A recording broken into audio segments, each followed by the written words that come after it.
Welcome to My Money Mindset podcast, where we explore how a healthy mindset is the foundation for financial success. Each week, we delve into mindset hacks and practical strategies to help you enhance your income, help you make more appropriate investments for yourself, and to improve your overall financial well-being. Join us on this journey to transform your financial future by transforming your mindset.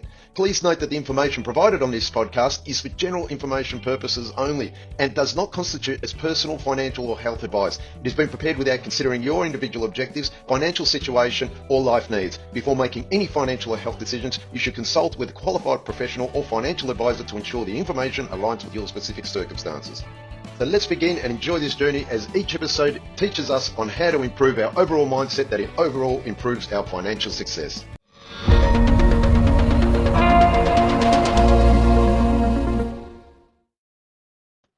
Hello everyone and welcome to another episode of Money Mindset. It's another coaching episode. The last episode we did was on decision making, and the coaching episode revolves around coaching, business coaching, entrepreneurial coaching, anything related to do with coaching and a good money mindset. So realistically, it's not about the business that you're actually undertaking. It's not about the role that you have. It's about the whole worldwide scope of trying to better yourself financially and within. So when you better yourself within, you better yourself holistically and financially. So this particular episode, once again, it is about the education, how to become a coach, or what a coach should be sort of speaking to with their students. This episode's on how a relationship helps a healthy mindset, especially a healthy money mindset. And why I sort of really wanted to talk about relationships earlier up, because simply a lot of people, when they delve into the world of business, they tend to sort of want to adhere to people that they resonate with. Could be like-minded people in business, like-minded people in hobbies, things like that. They get together, they start bantering a few things, and they want to sort of start up a business, or they could be in business together with someone. It could also mean that you're a sort of married couple and that you're in business. You could be a partner wanting to buy an investment together. Anything to do with partnerships and relationships, right? So it's not. This could also it means to business partnerships, marriages, relationships, friendships, etc. Right? So you get it. The main thing that I sort of wanted to start off with is expressing why we think that relationships are so important and how do they affect our sort of holistic mindset or money mindset to bettering ourselves. So I think it really is. A relationship can sort of profoundly help or ruin a healthy money mindset by directly influencing sort of trust, accountability, and the ability to plan for a future. It's because financial alignment is often as important as emotional alignment for a long-term well-being. So if you think that the relationship is something that doesn't align for whatever reason, I would have a look at fixing that, quick sticks before moving forward into anywhere, as in progressing with your money mindset or your entrepreneurial sort of endeavors, or business endeavors for that matter, and investment. A supportive relationship sort of, it enforces a healthy mindset by creating a shared vision and providing emotional resilience. So I'll break that down, what I mean by that. And when I say it reinforces a healthy mindset, it means that you already should sort of be having a focus around building that healthy mindset towards your financial goals, holistic goals, that sort of stuff, personal goals. And a partner really does sort of provide emotional resilience, because you can sort of banter how you're feeling at the time, at any given time. Some days you're running hot, some days you're running cold.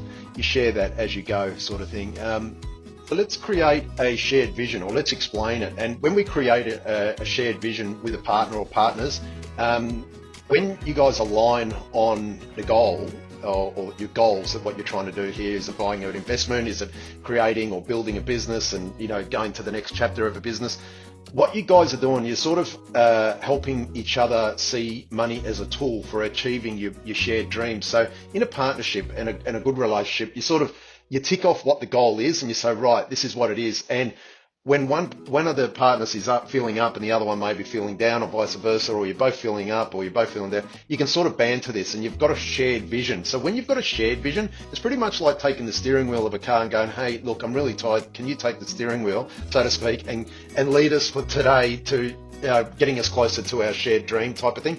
You both know where you're going. You're both in the same sort of predicament with where you want to be as a future, and sharing that vision or sharing those goals is most important, because you're sort of piggybacking off each other, right? So When it comes to also having a look at a shared vision, it sort of fosters accountability and discipline. And what I mean by that is working as a team makes budgeting and saving easier, simply because you tend to second guess anything over expenditure. You tend to second guess silly purchases, things like that, or wasting time, simply because in one way you care for your partner, or you don't want to waste your partner's time by sort of because of your own bad decisions or anything like that, or you can count on your partner to make good decisions, and your banter and communication's key with this. Always notice that I always say that you can lean on your partner and banter and communicate with them. So that is really important, the transparency of your communication. So one partner can hold the other accountable to joint plan, making it simpler to delay gratification and stick to financial targets. So what it basically means is just to talk about your next sort of moves every step of the way. So even if it's a short-term relationship in a business transaction, or you have a client that you're working together with to sort of get them what they need in your business, and it's making sure that transparency and communication is always there. Now, also, a shared vision can sort of provide emotional buffer against stress. So financial anxiety, and we all know how that feels, is one of the leading causes of relationship strain, right? So when partners communicate openly, they can actually act as a support system against sort of the volatility or unexpected expenses that when you're in a business, it sort of reduces the stress and often leads to impulsive, self-sabotaging financial decisions if you're just on your own. And a real good example of that, for instance, is when interest rates, and we've all noticed in the past year that interest rates were sort of moving up, and it caused a lot of people a lot of financial stress.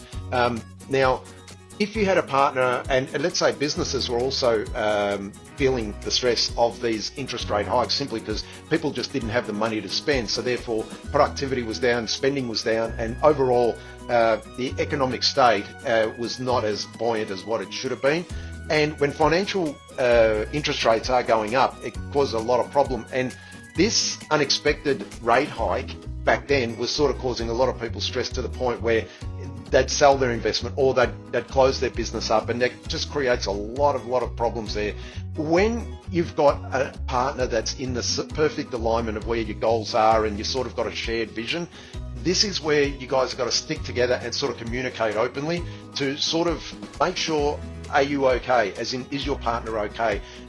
We're going to hit some rough times ahead in business, or the investment's costing a lot of money. Let's see what we can do with that. Communicate. Communication is key. Also, as a business coach, you should always be emphasizing to making sure that the financial satisfaction, or financial control, or the financial cash flow, the financial forecasting is all healthy, and that your clients are really sort of okay with that. And even if the clients do not openly communicate financial, I always think that it's a good thing to bring it up to say, hey, how are you going with the finances? What's the cash flow like? That sort of thing. And I think with a shared vision, it also encourages knowledge sharing. So for instance, partners introduce each other to different financial strategies, right? It's commonly seen that a good partnership in business, one is creative, the other one is analytical. And, someone would be really good with figures where the other partner's not so great with figures. They probably understand it, but they're not as great. But when I say that a shared vision, it encourages knowledge sharing. A partner or partners can introduce other partners and to other different financial strategies, especially if one's good at saving and the other in investing, operations, key forecasting on finances, that sort of stuff for investments, business operations, putting on more staff, letting staff go, that sort of stuff. Creating a more well-rounded and robust financial skill set for everyone. So when you communicate finance and you've got ideas, communicate it, write them down, make sure that you guys meet up weekly on this sort of stuff. And as a business coach, I really encourage to making sure that people are forever looking at new sort of ideas. It doesn't mean you've got to take these ideas on, but bantering and pressure testing different financial ideas or business ideas or investment ideas, any ideas for that matter, so long as it's creativity in a positive direction, it's certainly a bonus for the business moving forward. So now that I've sort of gone on about the positive things about a relationship, I want to talk about the negative things, but I don't want to stick on the negative things too much. I want to actually explain the negative and sort of convert it into a bit of a positive by taking them out in the open and saying, hey guys, this is a rotten apple. What do we do with rotten apples type of thing? So a damaging relationship. So how does a relationship ruin a healthy money mindset type of thing, or a healthy career mindset, or anything like that? A damaging relationship sort of undermines a healthy mindset. And it does this by introducing conflict, insecurity, financial instability, secrecy, that sort of stuff, right? And sometimes people, when they're in a relationship or business partnership, they tend to sort of rely on their partner, as what we've just been speaking about. And then sometimes if the partner is in a negative connotation, or sort of needs to pick their game up, or wants to start changing their mindset and creating themselves as a better partner, they tend to want to have a look at what the problems are. And I've sort of noted these 4 problems down, what I think are pretty important to sort of distinguish what would identify as a sort of not so great money mindset in a partnership, or even as an individual, right? So what you've got is financial misalignment. So spender versus saver type of thing. It happens a lot. Differences in fundamental money styles. One is an impulsive spender, let's say, and the other is an anxious hoarder type of thing. And it creates continuous conflict. It's just an ongoing thing. This ongoing tension can cause the saver to become overly fearful and rigid, and the spender to engage in financial infidelity sort of things, so hiding purchases or their debts and stuff. And there's a lot of secrecy that's caused because of this. And look, arguing is probably the one thing that I want you guys to avoid doing. Arguments sort of is he said, she said sort of thing, and it becomes a bit of a conflict. You are not in a partnership there to create a conflict simply because someone could be in the possibility of not doing the right thing by the business or the partnership, or both of you are not doing the right thing by the partnership. You really got to peel the onion back here and have a look and be honest with yourselves, right? What's going on? Before the partnership can work, you've got to make sure as an individual you're okay. And a partnership helps you, or relationship helps you get back on as being okay. And the true one fundamental thing in any successful relationship is honesty. Always make sure that you're honest with your partner, in business, in any relationship for that matter, and make sure that you communicate and sort of are grounded in your approach. You can't sort of expect too much from your partner.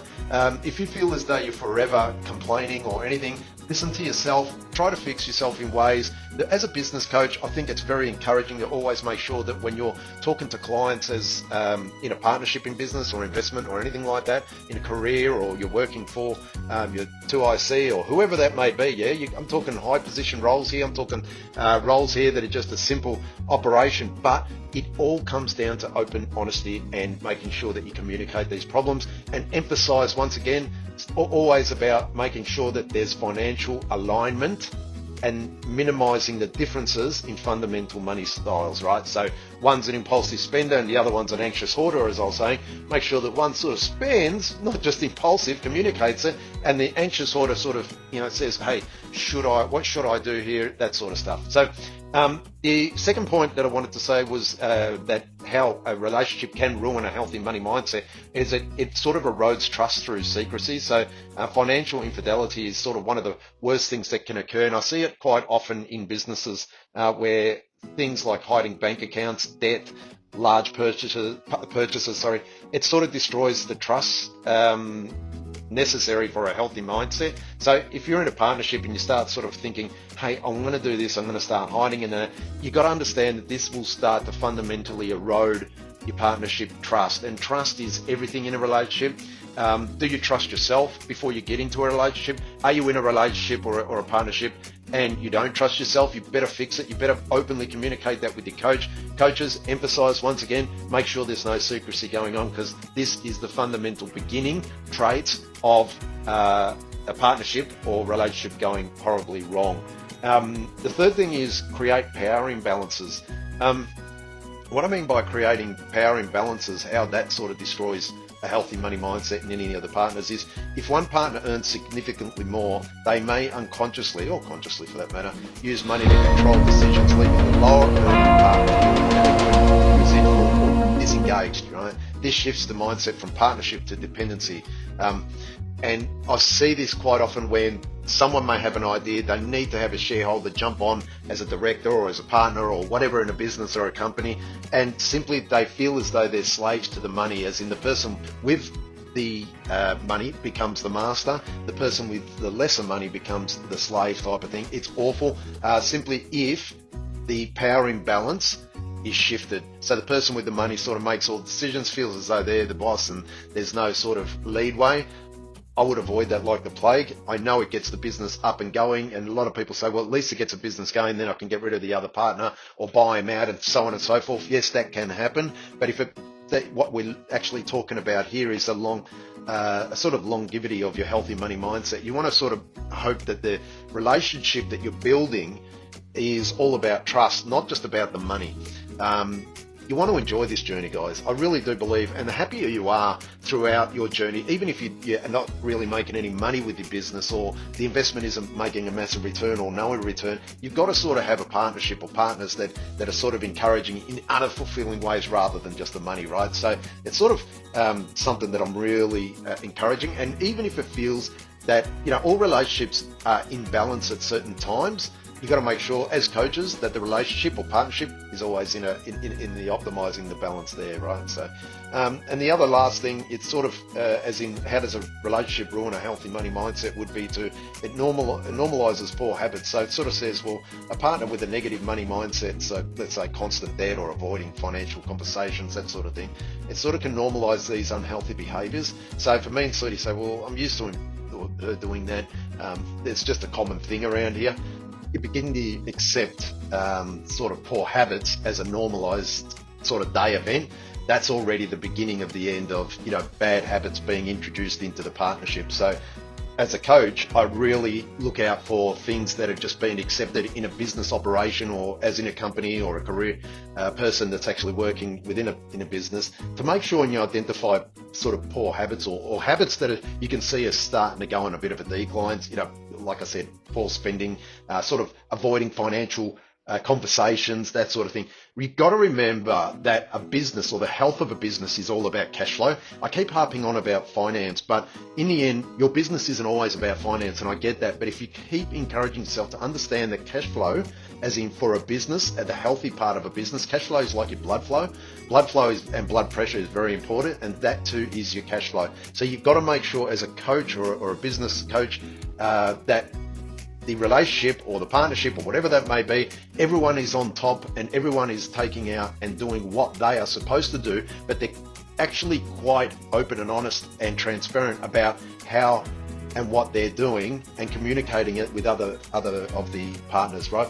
So I hope this helps. There are a lot of other fundamental points here that I could ramble on about relationships and how they do ruin a sort of healthy money mindset, or how they can positively encourage a good business.